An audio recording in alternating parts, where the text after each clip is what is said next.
خب سلام علیکم. من امروز بازی ما اومدیم در ناحیه деваштич کام شاید نمیدون روز دیگه. نه هوا هم بهت هوای بیزیب خوب بارش. این هوا برای آدمای دولینی بسیار عجل.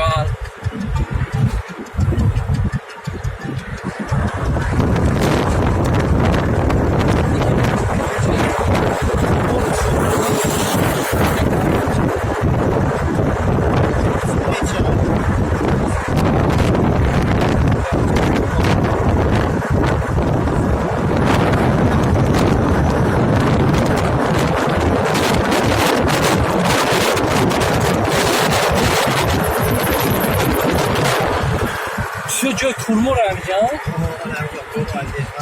نه نه اونجا بالا سر میشه. چه فایده داره میگه؟ چون میگن سر پولش میاد نمیفهم شکل کنی. آخی. دیگه من یک کبوتر نظر کسی نمیفهم. من نبودم مثل من کسی. ولی که اهمیت نداره ولی بخش کم. چه قیمته است؟ چند سومه؟ 50. هم جا سال اومدگی آدم زکاس کابد رویش که برای کسالی نمیدونم چخیلی کسالی بود که برای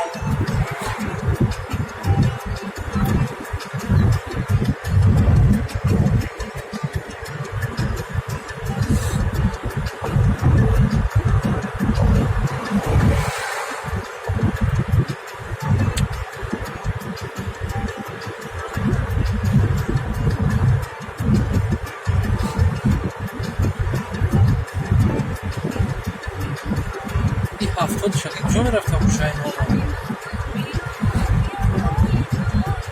بیرون طرف های چی؟ طرف های حمزه میرم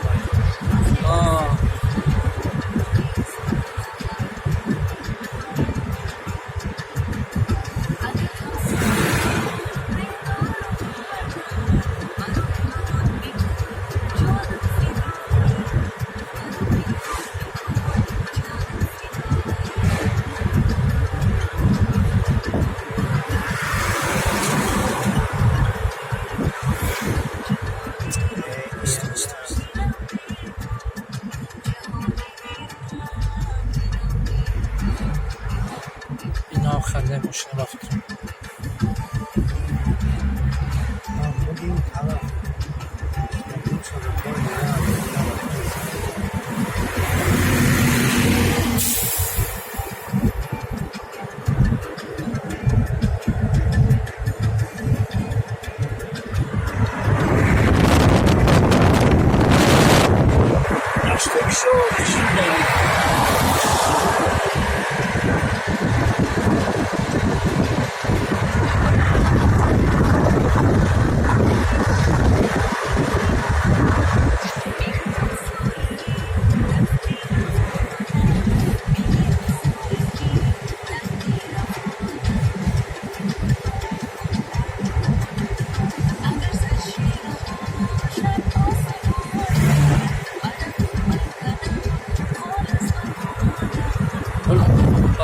فيديوال الخيل راه